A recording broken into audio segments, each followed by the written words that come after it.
Hi, I'm Johnny. I'm a global artist ambassador for FENIX360, and I'm blessed to be joined today by the rapper Painted Blues. Hey, Painted Blues, what's up? Hey, what's going on?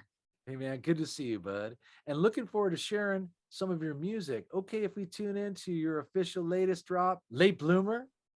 Yeah, of course, of course. Mom, I'd be obliged, of course. All right, man. Thanks, Painted Blues. Let's tune in now to Painted Blues with Late Bloomer.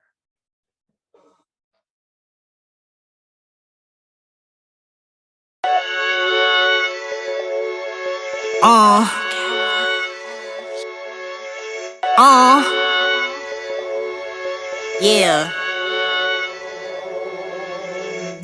I used to hate myself, ironically, till I realized it's because I really am my daddy's son. That nigga 40-something, to this day still don't know what he on. Coming harder, cause all that hurt didn't fucking do me none. Yeah, no good, I'm up to no good right now.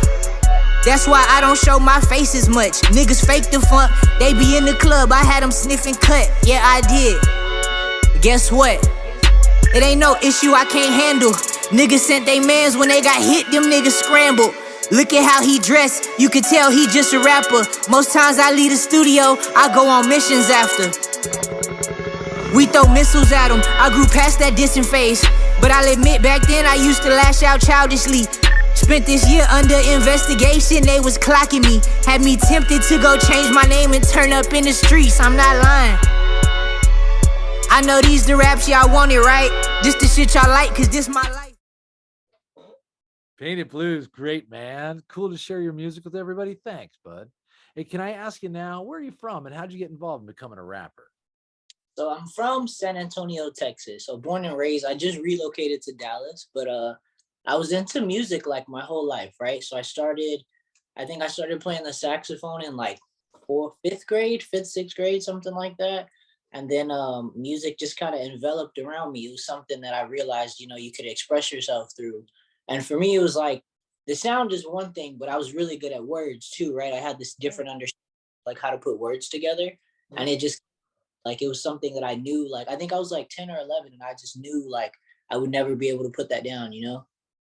Right, that's really cool. I mean, it sounds to me like, almost like this inkling of wanting to perform started at a pretty young age, man, kind of a tender age. And then you cured it now, to the extent where, you blend it into your own frequency and sound that's really professional and that's a short period of time to have developed so far. So appreciate that. Now, let me ask this question, Bud. Were there other kinds of rappers or music artists that you listened to when you were younger that helped inspire you to be who you are now? Yeah, so I feel like everyone says Lil Wayne was like their influence right back in that era, especially like what, almost a decade, almost 2 decades ago, I guess, when like I was first hearing him and stuff like that. But also being from Texas, there's a lot of like old school Texas like mixtape, like freestyle rap that was like really big in the underground scene. And it's cool because I've actually got to like link up with a lot of the people that I used to listen to in that kind of circuit. So it worked out. It all kind of came full circle for me. So it's kind of like the legends that I aspired to be. I kind of became one in my own right as far as like Texas goes and like the new kind of underground that happened. That's cool. And as far as Texas is concerned, you know what I mean? Would you say that a lot of that was emerging out of like the Dallas and like Deep Ellum kind of area? It was kind of everywhere. Back in the day, it was like super big in Houston. Everybody was coming out of Houston, right? They Got were it. dropping old DJ Screw tapes and like stuff like that. But Dallas also had their scene too. I'm not as familiar, but like now that I'm out here, I'm like learning like so much more about it. Right on. Okay. And are you originally from Texas? Yeah, born and raised. Uh-huh. And so just a little Texas town, or where were you from? San Antonio, so the Alamo City. San Antonio. Okay, bro. Yeah, right on, man. Okay, so let me ask this question then. You mentioned Little Wayne, and you know what I mean, the rap scene that was coming out of Texas, out of Houston, etc. These guys are inspiring you to do your thing. And so how about the subject matter of your content, like your writing? What are some of the themes or things that you write about? For me, it always had to be like really self-aware, right? Almost like in this ironic kind of way. So Mhm. like we how like I got into like music really young, right? But at some point I discovered that, our parents as musicians, right? Our parents never support artistry, especially in the previous generation before we had access to all these tools and social media and stuff like that. It wasn't normal to pursue the career as like an entrepreneur, as an artist, right?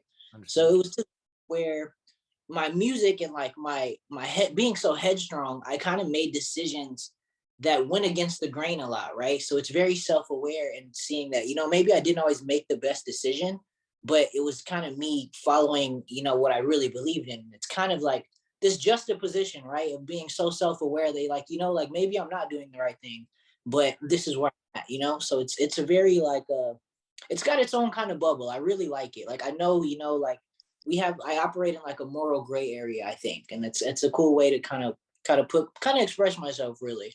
Well, I dig it, Painted Blues. You know what I mean? And I hear what you're saying about once these digital tools were available, it's basically opened up the possibility for emerging artists. And that's another reason why we appreciate the FENIX360 platform. It's like a cooperative of artists, many of which are emerging and underrepresented. And so hopefully by virtue of having the app and in complement with your other social media prowess, it's going to drive fans to be able to discover you and follow you and basically, attend, purchase, and become, the base for which that you can expand and grow upon. So I really appreciate connecting with you, Painted Blues. What are you working on that's coming up? So I actually just got back from the East Coast. I was working with my film partner. What I've been doing, the latest string of music videos, I've been actually trying to go back to filming all on analog film. So so it's kind of a cool way to integrate the previous mediums with the new stuff, right? So taking analog film, putting it digital.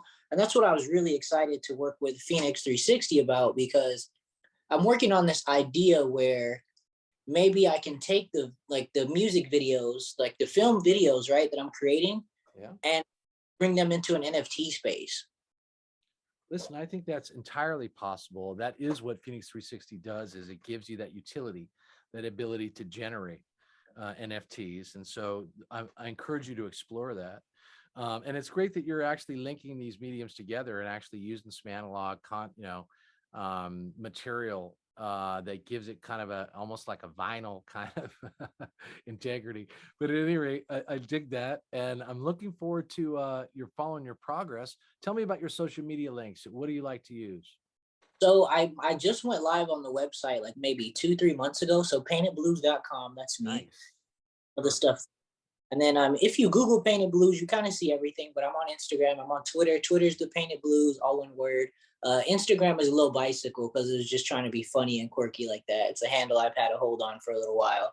And then you can also search me on YouTube. YouTube is probably my biggest register as far as like my music catalog goes, because I got into the habit of rinsing out my catalog. So as far as what I listed publicly, but a lot of my fans took it upon their own accord to release stuff that, that's not available anymore. Or they made sure that the stuff was available just for their own sake. So I appreciate that too. So I'm kind of all over the place, but and now we're dipping into FENIX360. So. And that's good, Painted Blues, is to have that balance and have different locations where people can converge if those are happen to be their favorite locations. And you have presence there, just as you do in FENIX360. And so we're really stoked that you're going to be there and available to everyone, and also looking forward to your rise, and we're going to follow your progress. So I want everyone to tune into the social media links that you find below for Painted Blues and look for them rising on FENIX360. So thank you, bro. Appreciate you, man. Absolutely appreciate you, man. I'm excited to be on. Thank you, brother. You take care, man. Cause this my life. Still don't like that boy. Went to his crib and he didn't come outside. We outside. Slim a VL, but don't think we picking sides. You best pick your nose before you make me go back slime. Go back sliding. Yeah. I'm trying to squash that beef. That boy said he don't want to kill nobody. I just said me neither, so we left it where it started. Certified hater, bitch, I'm hard-hearted.